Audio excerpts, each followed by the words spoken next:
Welcome to the show. Thank you, Trevor. Let's jump straight into it. Tools and weapons, the promise and the peril of the digital age. That really sounds like the two extremes of how people think about technology, tools and weapons. Why did you choose that title? Well, it is because that is exactly what digital technology has become. Think about it as a tool. We use it in our daily lives.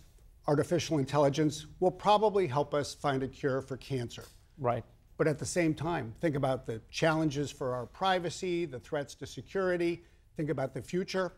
We need to think about both sides of the equation. And fundamentally, I think we need to recognize across the tech sector that if your technology changes the world, you have to step up. You have to assume a responsibility to help address the world you've helped to create. That's an interesting dilemma we have to think of. So, like, the robots can cure cancer by killing us.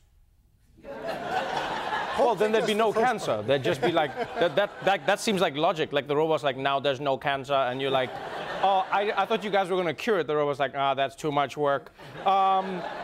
It seems like tech is everything. And what's interesting in the book is how you break it down into different spheres. For instance, you talk about AI and the ethics of AI. At Microsoft, you guys are getting into AI now. But do you think AI has the potential to become evil? Or is that just something that people say to scare us from moving into the future? Well, in a way, any tool can be turned into a weapon. You know, a broom can be used to sweep the floor or hit you over the head. That's my mom, yes. Yeah. Think about now any tool that's so much more powerful. You know, we're empowering machines to make decisions that throughout history could only be made by people. Right. So if we don't develop now the kinds of ethical principles needed to guide this, then we should be worried about where technology is going to go. And so the time to really be upfront, to confront this reality is early. And that's what we and many others are trying to do. It's interesting that you say, figure out the ethics and the rules now, because many people are calling for regulation when it comes to tech. I mean, we're seeing social media companies coming under fire. We're seeing Silicon Valley being scrutinized in a different way. You are one of the few tech leaders, though, who's saying there should be more regulation on tech companies, which it seems like it's a paradox to what you're doing. Why would you say more regulation? Well, in a sense, from a long-term perspective, you have to have a balance. You have to sustain the public's trust. And the best way to sustain the public's trust is actually to solve problems that worry people, to have companies do more, but to actually have the government play an important role as well. If you just look at the history of technology over time, which my co-author, Carol Ann Brown, and I really tried to do, what you see is this recurring pattern. And until government gets involved in a smart way, in a balanced way, things get more worrisome, and ultimately even the industries that create products suffer. What's interesting about governments getting involved in tech is that whether they like it or not, tech is going to get involved in governments. You know, we've seen around the world, countries like North Korea, countries like Russia building up weapons that they use to hack into different countries, you know, whether it's their power grids, whether it's their nuclear reactors, whether it's their elections. When you look at how countries can protect themselves, A, is it possible, and B, is enough being done in the US? I think it's possible, but we're not doing enough. You know, we share the stories about how we started dealing with hacking of email in 2016 with Hillary Clinton's campaign. Right. We talk about how that is spread around the world, about how we're all across the tech sector doing more to fight disinformation. I think the thing that should worry us the most is potential tampering with voting, especially voting machines that are 15 years old. Imagine what it would be like.